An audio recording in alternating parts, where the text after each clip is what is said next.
Hey, hi everyone. Welcome to a coffee break with Pam. It's so wonderful to be here. I haven't done it actually for a couple weeks because I was incredibly busy with a client project. So I'm so sorry. And like I said, I usually answer one question related to the marketing. Today, I want to answer an important question related to the creation of a marketing plan or any plan for that matter. And the question is, how should you go about collecting data for a data driven B2B marketing plan? Yes, the question is pretty lengthy, huh? How do you go about collecting data for a data driven marketing plan? After this short videos, you'll understand the following concept. Number one, what data driven marketing means. Number two, how to go about gathering your data. Number three, how to correlate or analyze your data, right? And this topic came when I recently had a conversation with Jenna Driscoll Miller about her book, Data First Marketing. We talk about how data first is different from data based and how to plan the process to track data during a marketing campaigns and more. So, if you are a podcast fan, check out episode 212 from B2B Marketing and More with Pam Didner on your favorite podcast platform. By the way, my coffee break is syndicated live to LinkedIn, Facebook, YouTube, and Twitter. If you miss any of live streams, no worries. You can always go back and check out my archive of recorded video on my YouTube channel. Just enter Pam Didner. If you like the way I explain things, please give the video a thumbs up, please. Subscribe my channel and comment below. I love to hear from you. So now that's back to question number one. What does data-driven marketing mean? It's very simple, right? The goal of data-driven marketing is put data first before you plan your marketing outreach. We B2B marketers tend to focus on campaign ideas, creative, copy, and storytelling. And those are important, don't take me wrong. And we tend to do that first. And then, for example, if we want to do an email campaigns, you talk to any marketers, we'll start thinking about, oh, what do we want to say? Oh, where should we collect the content? Oh, what does the email need to look like? We don't necessarily put data front and center when we start talking about any kind of marketing plans or campaigns. Therefore, we might, you know what?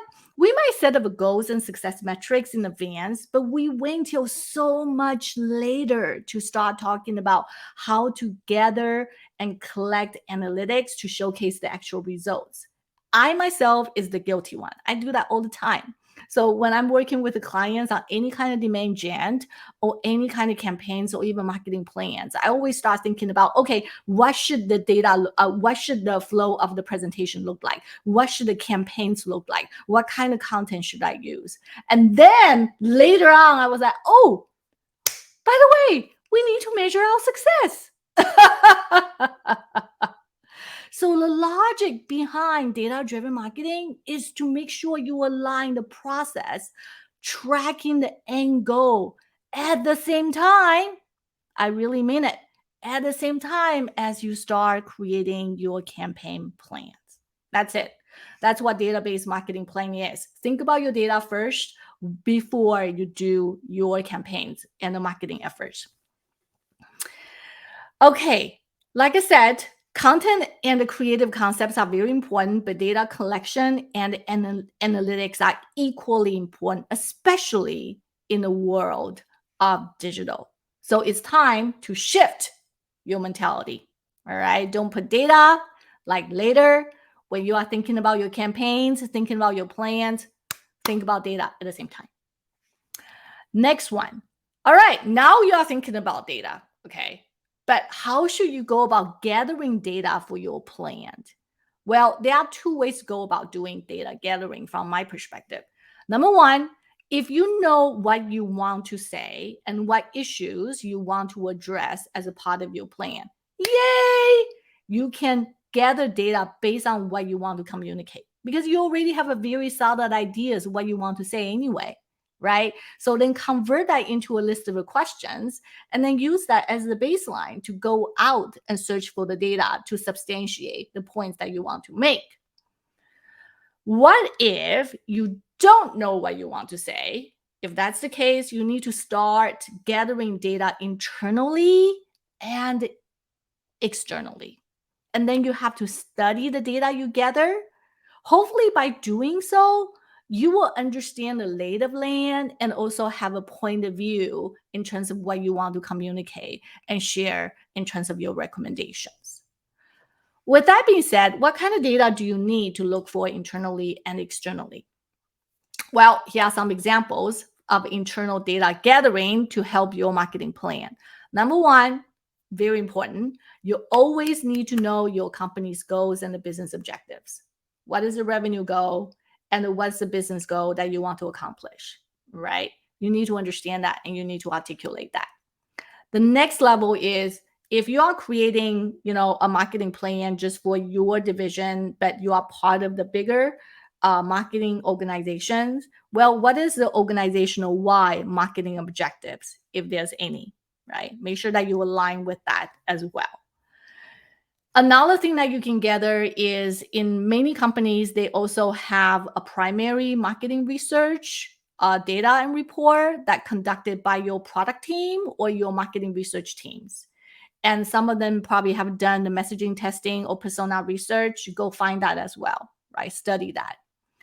In addition, any kind of past campaign results that you can use, that will be great too. Understand what are some of the data and also the performance of the marketing outreach. That will give you ideas in terms of what you need to do next as a part of your plan recommendation.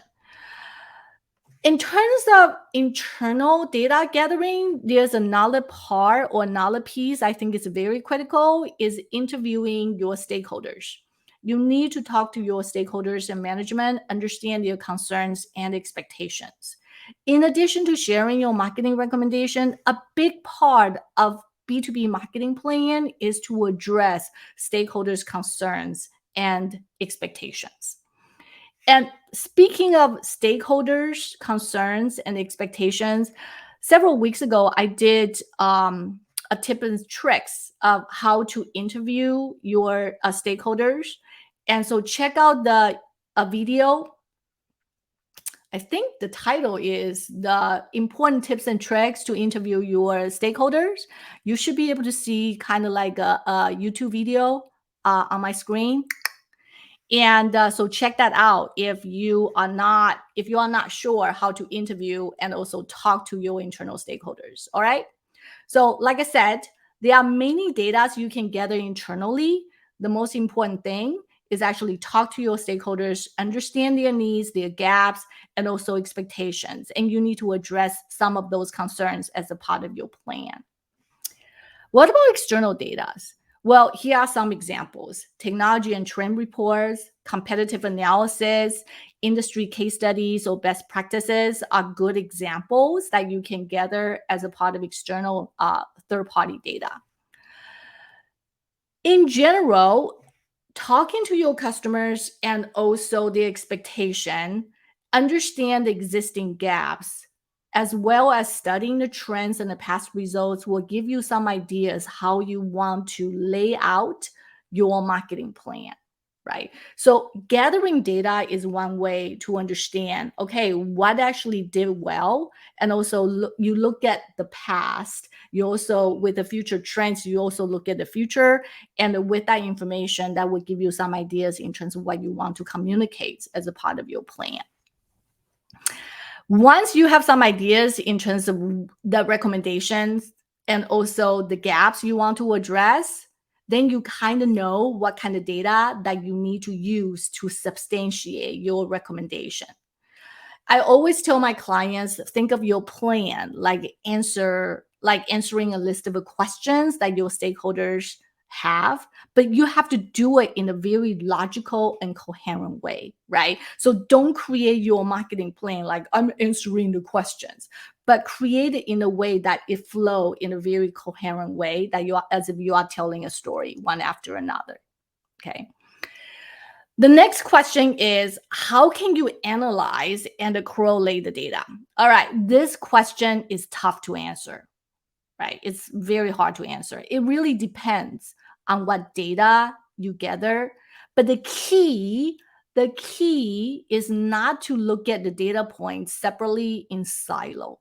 Let me give you one example. Say your website traffic increased by 100%. Yet the contact sales requests on the website actually went down. But you want to find out why. Why?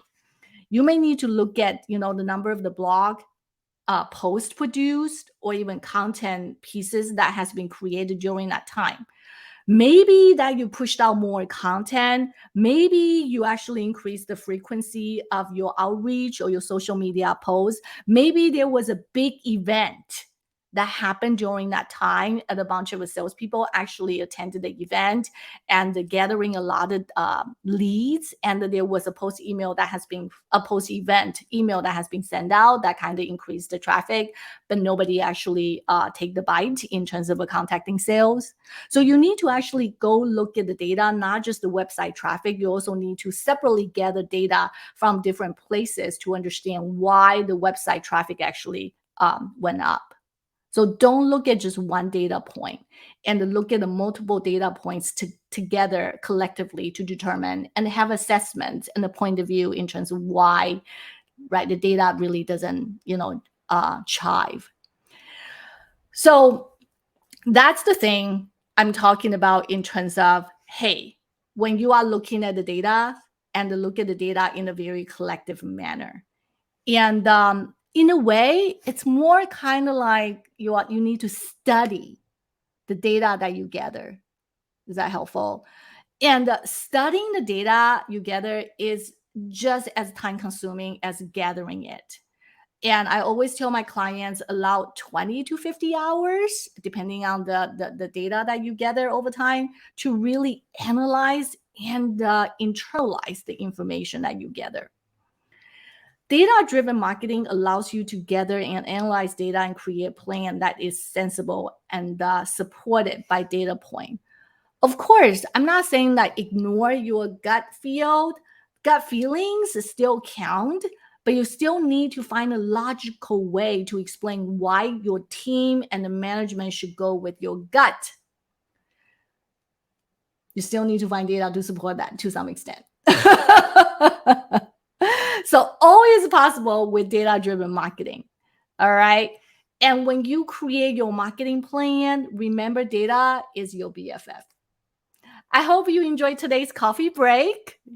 If you like it, don't forget to press the like button, comment, and subscribe. And join me next time for a brand new topic. Oh, by the way, if you have any questions that you want me to answer, send it to me as well. I'm more than happy to take care of you.